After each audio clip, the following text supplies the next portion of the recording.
Après le discours de Yasser Arafat hier à l'ONU, satisfaction dans les capitales arabes, mais consternation en Israël. Monsieur Chirac ce soir en Irlande pour des entretiens sur l'Europe et les relations entre la France et la République d'Irlande. Un dossier irlandais dans ce journal. Les forces de l'ordre ont fait évacuer aujourd'hui des piquets de grève dans tous les bureaux de poste, centres de tri et centraux téléphoniques de France. La polémique entre communistes et socialistes rebondit. Le Parti socialiste rejette la responsabilité de la crise de l'union de la gauche sur le Parti communiste. Mesdames, Mesdemoiselles, Messieurs, bonsoir. L'événement a eu lieu, voici venu le moment de la réflexion. L'événement, c'est le triomphe de Yasser Arafat à l'ONU. Que signifie-t-il? Eh bien sans doute qu'un nouvel État va, à plus ou moins longue échéance, s'installer en Palestine. Mais pour le gouvernement de Tel Aviv, il n'est pas question de la création d'un État palestinien où que ce soit. L'accueil fait à M. Yasser Arafat par les représentants du monde entier et le refus du gouvernement israélien de le considérer comme un interlocuteur possible montre que la balle est maintenant dans le camp israélien. Il est fort possible qu'elle y reste longtemps. Dans ce cas, on ne peut pas exclure définitivement une nouvelle guerre au Proche-Orient. Alors qu'hier Yasser Arafat annonçait à la tribune des Nations Unies que c'était en Palestine que la paix naîtrait, après que la communauté internationale ait écouté 1h30 durant le chef de l'Organisation de libération de la Palestine, 13 mois à peine après la guerre du Kippour, la situation au Proche-Orient semble bloquée. La clarté et la fermeté des propos du chef de l'OLP a montré avec évidence que les positions d'Israël et des Arabes étaient actuellement inconciliables. Les Palestiniens énoncent le principe de la création d'un État démocratique et multiconfessionnel, un principe qui pose d'ailleurs peut-être des problèmes aux pays arabes eux-mêmes. Ceux-ci, au sommet de Rabat, il y a moins d'un mois, admettaient encore implicitement le droit à l'existence de l'État d'Israël. Or, la création d'un État démocratique et multiconfessionnel palestinien avec juifs, arabes et chrétiens coexistants passe par la suppression de l'État juif. Le représentant israélien aux Nations Unies, Yosef Tekoa, signalait hier qu'il parlait au nom d'un peuple ayant enfin regagné sa liberté et sa souveraineté dans son foyer national. Les Israéliens sont prêts, ils l'ont déjà prouvé, à beaucoup de sacrifices pour le défendre, ce foyer national. Ils mènent le combat sur plusieurs plans, stratégiques, diplomatiques, psychologiques et aussi militaires. Il ne manque pas d'atouts, les glaciers du Sinaï et de Cisjordanie qui les protègent sur le plan militaire et qui restent une formidable monnaie d'échange dans d'éventuelles négociations. Une armée qui a retrouvé son potentiel militaire d'il y a un an. Mais Israël connaît une crise économique grave. Le coût de la vie aura vu en un an une hausse de 38% et l'opinion publique manifeste son mécontentement. Israël est engagé dans des négociations à répétition à Genève avec les pays arabes du champ de bataille. Ces négociations sont actuellement gelées, elles n'ont pas repris en automne comme prévu. Les Arabes veulent y voir siéger les Palestiniens, les Israéliens se refusent à discuter avec ceux qu'ils considèrent comme des terroristes et les Palestiniens ne souhaitent pas aller à Genève reconnaître de facto l'État juif qu'ils veulent voir disparaître. Alors la séance d'hier aux Nations Unies a peut-être surtout montré au monde entier l'impasse au Proche-Orient. Après 13 mois de ni paix ni guerre, au cours desquels les bombardements sporadiques israéliens au sud Liban et le terrorisme des fédayines en Israël se sont multipliés, la guerre larvée a la nuit dernière pris une nouvelle dimension. Pour la première fois depuis le Kippour, l'artillerie lourde à longue portée israélienne est entrée en action. Alors, qu'il s'agisse d'une action psychologique ou d'escalade de la violence, jamais les rameaux d'olivier n'ont paru plus utiles dans cette région du monde. Les forces de police sont intervenues dans plusieurs villes de province pour faire évacuer les piquets de grève dans les centres de tri postaux, les recettes principales, les centres de chèques postaux, les bureaux de poste et les centres téléphoniques. Au cours d'une conférence de presse, la CGT et la CFDT ont protesté contre cette intervention. Elles ont décidé d'organiser demain des manifestations.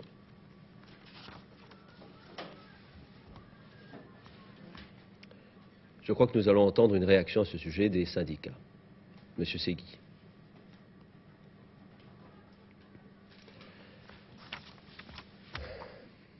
Je vous demande un peu de patience. Nous avons la conviction que nous sommes en présence d'une atteinte grave au droit constitutionnel de grève. Sans doute le gouvernement a pensé qu'elle intimiderait suffisamment les postiers pour réduire leur grève, et qu'elle nuirait au développement de l'action revendicative en cours. Mais là encore, nous semble-t-il, il a fait un mauvais calcul. Son intervention par les forces de police provoque une vive émotion parmi les travailleurs et crée des conditions de nature à favoriser le ralliement à notre journée de grève du 19 de professions qui jusqu'alors ne s'étaient pas engagées.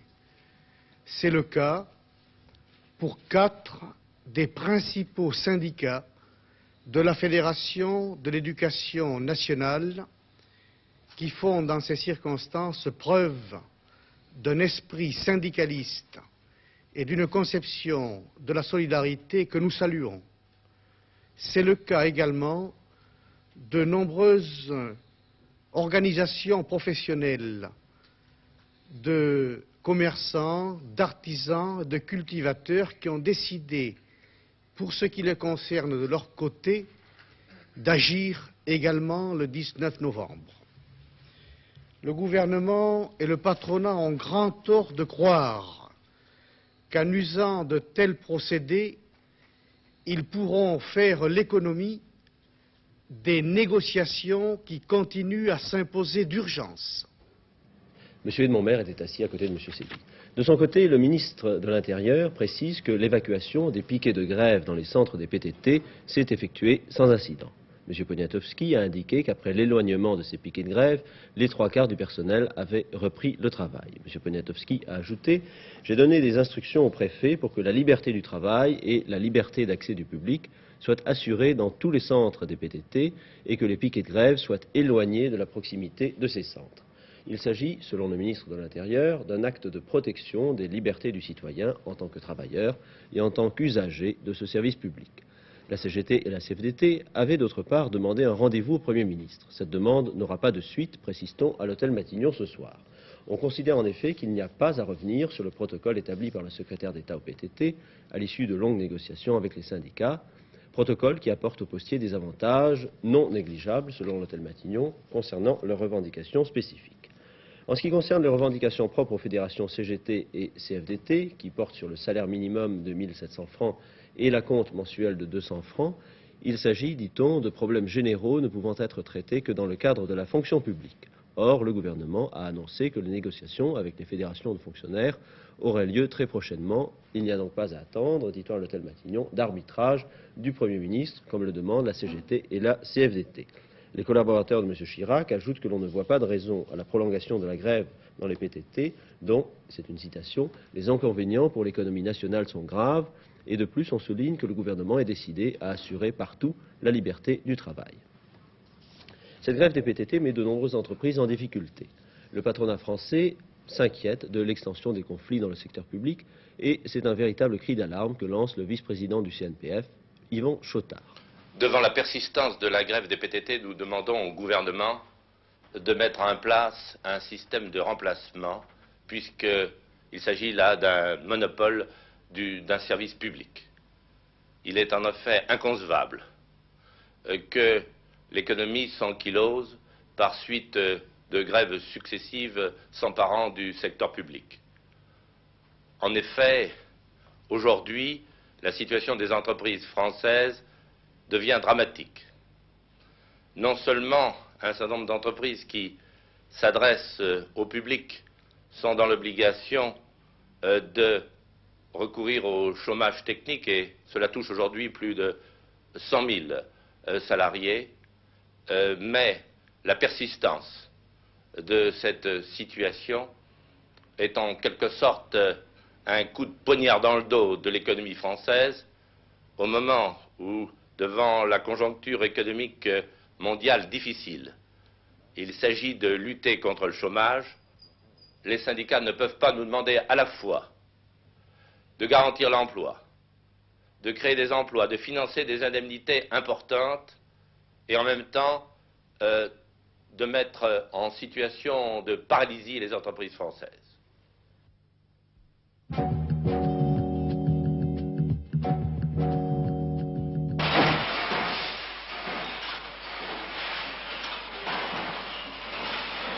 si la grève se poursuit, ce sera dans 15 jours l'arrêt total de mon entreprise, le chômage technique pour mon personnel et la perte irrémédiable d'importants débouchés. Constatation sans appel, c'est celle du PDG de cette entreprise de la région parisienne, une entreprise qui fabrique des pièces métalliques. Depuis 4 semaines, c'est-à-dire depuis le début de la grève des PTT, la corbeille du courrier est restée vide. Or, le courrier pour une entreprise est aussi indispensable que l'oxygène pour le corps humain. Pas de lettres, pas de factures, pas de règlement, l'entreprise est au bord de l'asphyxie. La non-distribution du courrier fait que mon entreprise ne reçoit pas les commandes qu'habituellement elle recevait. Je vis actuellement sur les commandes reçues au cours du mois d'octobre. En novembre, je n'en ai aucune. Donc en décembre, je n'aurai rien à faire. Autre conséquence de la grève des PTT dans cette entreprise, plus d'argent dans le tiroir caisse. D'un côté, les fournisseurs, impatients, exigent d'être réglés dans de brefs délais et le personnel attend, c'est normal, la paye à la fin du mois. De l'autre côté, au crédit rare et cher, s'ajoute maintenant l'interruption du règlement des clients. Vous savez que les mesures gouvernementales ont concouru à réduire le fonds de roulement de nos entreprises, de nos petites et moyennes entreprises. Vous savez que maintenant, nous sommes obligés, au fur et à mesure des rentrées, des chèques et des traites, de les confier à nos banques pour obtenir l'argent nécessaire au fonctionnement de nos entreprises. Actuellement, nous ne recevons rien. Ces chèques, ces traites moisissent dans les centres de tri. Et pour nous, c'est l'asphyxie complète par disparition de nos moyens financiers. Les 5000 entreprises françaises, petites et moyennes, sont confrontées aujourd'hui au même problème.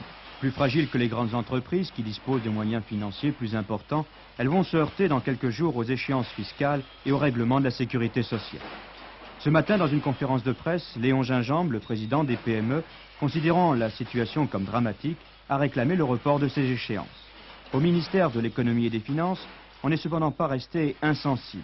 Jean-Pierre Fourcade, la semaine dernière, avait précisé devant la Chambre de commerce de Paris que les retards de versements fiscaux dus à la grève des PTT ne seraient pas sanctionnés. Un incendie a été allumé ce matin dans un local de la Chambre de commerce et d'industrie de Paris qui avait été transformé provisoirement en centre de tri postal et plusieurs sacs de courrier ont été détruits. La suite de ce chapitre social. Aujourd'hui encore, plusieurs grèves ont affecté les services publics à l'appel de la CGT et de la CFDT. À l'électricité et gaz de France d'abord, où les arrêts de travail des électriciens et gaziers ont provoqué des coupures cet après-midi dans la moitié nord du pays. Demain, c'est la moitié sud qui sera touchée. Dans les services de voirie et les services communaux aussi, en particulier à Paris, où les poubelles n'ont pas été vidées ce matin et ne seront sans doute pas demain.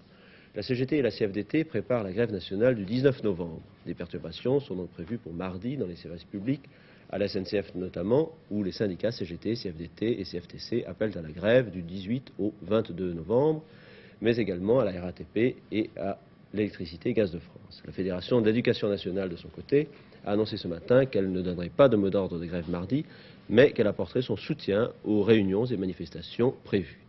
Dans l'enseignement, le SNES et le SNEP appellent à la grève. À l'ORTF enfin, aujourd'hui, mouvement de grève lancé par l'intersyndicale SNJ-FO des journalistes et des syndicats de techniciens CIRT et CFDT. Les programmes n'ont été que légèrement perturbés par ces mots d'ordre de grève.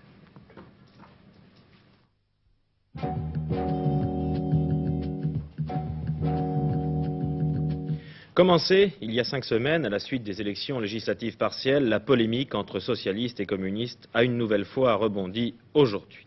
Cette fois-ci, c'est le Parti socialiste qui a relancé le débat avec la publication ce matin d'un bref mais virulent communiqué de son bureau exécutif, lequel rejette sur les communistes la responsabilité de la crise actuelle entre les partenaires de la gauche.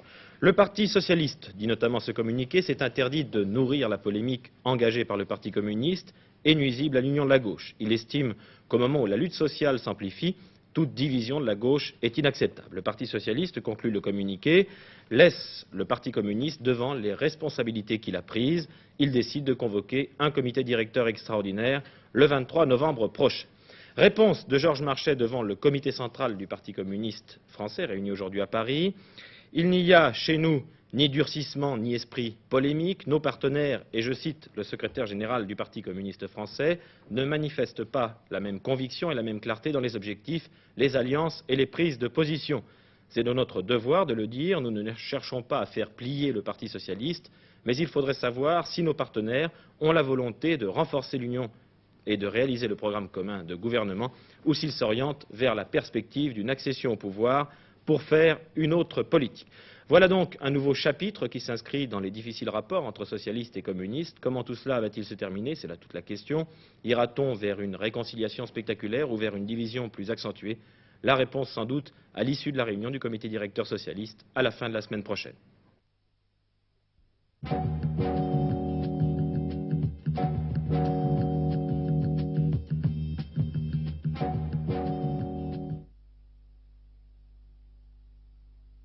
Le ministre français séjournera en Irlande jusqu'à demain soir. C'est avant tout une visite d'amitié en se rendant en Irlande après le Danemark en juillet dernier et après avoir reçu à Paris le Premier ministre du Luxembourg.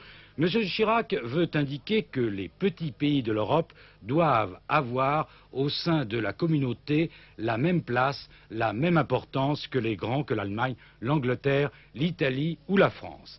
Et sur le plan communautaire, cette visite prendra l'allure d'un passage de relais puisque l'Irlande succédera à la France le 1er janvier prochain à la présidence du marché commun. C'est dire que les entretiens franco-irlandais porteront essentiellement sur l'Europe. M. Chirac tentera de convaincre les Irlandais de se rendre au sommet européen de Paris en décembre, sommet proposé par le président Valéry Giscard d'Estaing. En échange, l'Irlande demandera à la France de fléchir sa position quant à la politique régionale de l'Europe. Enfin, on parlera énergie. Plusieurs compagnies françaises sont en effet intéressées par les recherches pétrolières en mer d'Irlande. Voilà les dossiers qui seront ouverts demain par les deux gouvernements. Chacun les étudiera avec une volonté profondément européenne. Les Irlandais, sur ce sujet, n'ont aucun point commun avec les Anglais, fait-on remarquer ici à Dublin. Une nouvelle fois, les pays les plus riches du monde, l'Union soviétique mise à part, se réunissent à Paris pour discuter des moyens à mettre en œuvre pour lutter efficacement contre la pollution industrielle. Cette conférence, qui est organisée sous l'égide de l'OCDE, devrait permettre aussi de mettre en place une véritable organisation de contrôle, organisation internationale, chargée de déterminer les responsabilités de chaque pays en matière d'émissions de produits toxiques et éventuellement d'indemniser les victimes, même si elles appartiennent à un autre État. Enfin, et ce n'est pas le moins important, cette conférence de l'OCDE est le premier signe d'une prise de conscience collective sur l'un des problèmes les plus graves de notre temps. C'est important. Ce film, tourné par la Norvège, est destiné à démontrer que la pollution ne connaît pas de frontières. Ce spécialiste explique que les courants aériens font converger sur la Norvège des nuages chargés d'acide sulfurique qui viennent d'Italie, d'Allemagne, de France et de Hollande. Le résultat, le voici, des milliers de poissons morts dans les fjords. Les participants à la conférence de l'OCDE, c'est-à-dire des pays les plus industrialisés du monde, devraient frapper un grand coup en faveur de l'internationalisation des législations, des règlements, des mesures destinées à lutter contre un fléau qui risque, bien qu'en pensent certains par intérêt ou inconscience, de détruire à jamais le cadre de vie des générations futures. Parmi les décisions attendues, l'application du principe « les pollueurs seront les payeurs ». Cela revient à dire que les industries devront installer des systèmes anti-pollution. Par ailleurs, le taux de pollution d'un État ne devra pas dépasser celui des pays voisins. En cas de dépassement, le pays fautif devra payer les dégâts qu'il a occasionnés. Enfin, on attend aussi l'établissement de règlements internationaux concernant l'abaissement du niveau du bruit dans les villes et les essais des produits chimiques avant leur commercialisation. Cette conférence de l'OCDE est un premier pas. Il peut être important si véritablement les délégués, donc les États, ont pris conscience de la gravité du problème. Pour mémoire, le thon en Méditerranée contient déjà un taux de mercure supérieur à la normale. Au large des côtes japonaises, la faune aquatique est en péril. Bientôt, d'autres poissons subiront ici et là dans le monde le même sort que ces poissons-là. À moins qu'enfin la sagesse ne s'en mêle.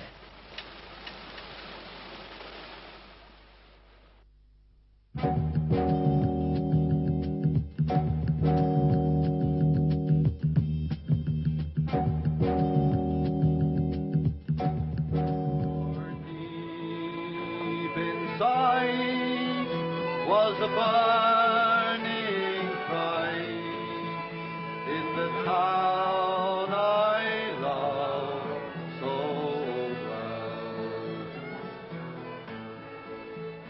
There was music there in the dairy air, in the language that... Dans un pub de Dublin, un vendredi soir. La politique et la poésie sont indissociables en République d'Irlande. Les vieilles rengaines républicaines flattent la nostalgie à fleur de peau des Irlandais. Une musique qui sanglote, le reflet d'un désespoir, d'un paradis perdu. Comme le disait un Anglais un peu sarcastique, les Irlandais ne sont pas tous poètes, mais ils sont tous horriblement sentimentaux. Et comment échapper à cet envoûtement dans cette terre de légende où les vestiges de la civilisation gaélique entretiennent l'orgueil d'une nation qui a parfois bien du mal à se libérer de ses fantômes. Néanmoins, l'Irlande aujourd'hui se veut délibérément moderne, dans ses préoccupations en tout cas, dont l'une notamment est de développer le tourisme. 1 million de touristes se rendent chaque année en Irlande, rapportant plus d'1 milliard de francs. L'un des pôles d'attraction est bien évidemment la pêche, celle du saumon et celle de la truite ou celle du brochet, encore pratiquée en cette saison. Mais le tourisme, tout en soulageant quelque peu la balance des paiements, ne peut être un remède suffisant aux difficultés endémiques de l'île. Chômage important, progression insuffisante de la production industrielle, vétusté des exploitations agricoles. En votant massivement en 1972 pour l'adhésion à la communauté européenne, les 3 millions d'Irlandais croyaient avoir trouvé la voie la plus rapide pour assurer le développement de leur pays. L'Irlande mettait beaucoup d'espoir dans le marché commun. 2 ans après son adhésion, qu'en est-il de ces espoirs? Sont-ils déçus, satisfaits ou simplement partiellement satisfaits? Partiellement satisfaits, je crois, comme tout le monde. Je crois que les choses sont un peu plus compliquées qu'on a compris. Il y a la crise du bœuf qui crée des problèmes pour nous. Mais en général, notre peuple, je crois, comprend bien que ses intérêts sont bien servis par sa participation dans le marché commun, que ça nous donne une entrée libre pour nos denrées alimentaires vers l'Angleterre et vers le continent, et des prix qui sont meilleurs que si nous étions toujours dépendants sur l'économie de la Grande-Bretagne avec sa politique de cheap food. Nourriture à bon marché. Nourriture à bon marché, oui. La plus forte désillusion a été enregistrée dans le monde agricole. Le problème du bœuf touche de plein fouet le revenu des paysans qui se montrent aujourd'hui aussi violemment hostiles au marché commun qu'ils en étaient chaudement partisans il y a 2 ans. En outre, les Irlandais attendent toujours la mise en route du Fonds régional européen pour restructurer leurs exploitations. Plus de 140 000 fermes ont en effet moins de 12 hectares. Mais les compensations existent et elles sont substantielles. L'Irlande verse au budget communautaire 60 millions de francs par an. Par contre, elle perçoit du FEOGA plus de 360 millions de francs. Autre sujet de satisfaction, une industrialisation plus rapide. Bien sûr, la plus grosse entreprise irlandaise reste cette fameuse bière, la Guinness, qui fermente dans des cuves contenant des centaines d'hectolitres de liquide. Mais ces dernières années, 600 entreprises industrielles, pour la plupart britanniques, américaines, allemandes, se sont implantées en Irlande. Et aujourd'hui, 50% des exportations sont d'origine industrielle. Enfin, dernier aspect positif, la diversification des relations commerciales. L'Angleterre reste bien sûr le partenaire privilégié, mais le volume des échanges avec Londres est tombé de 65 à 55%, et ce, au profit des autres pays européens. Mais le plus grave problème auquel la République d'Irlande est confrontée se trouve au nord, dans les 6 comtés de l'Ulster, ravagés par la guerre civile. La majorité des gens du Sud cherchent à ignorer ou à sous-estimer ce qui se passe dans la province anglaise. Mais ils ne peuvent échapper aux répercussions du conflit. Le terrorisme frappant parfois de façon aveugle à Dublin, 30 personnes ont été tuées au cours d'un attentat en mai dernier. La position des 2 grands partis face à la crise du Nord est identique mais délicate. Il leur faut tenir l'équilibre entre l'IRA, qui voudrait revivre les grands instants de la guerre civile de 1915, et entre le gouvernement britannique, devant lesquels ils ne peuvent se soumettre, de peur sinon de réveiller le romantisme républicain de la population. insoluble problème avec lequel l'Irlande compose tant bien que mal. Soucieux d'abord et avant tout de son développement, l'Irlande n'entend guère se charger d'un conflit anachronique. Ce journal est terminé. Merci de votre attention. Il n'y aura pas d'informations ce soir. Prochaines informations demain à 13 h. Bonne soirée.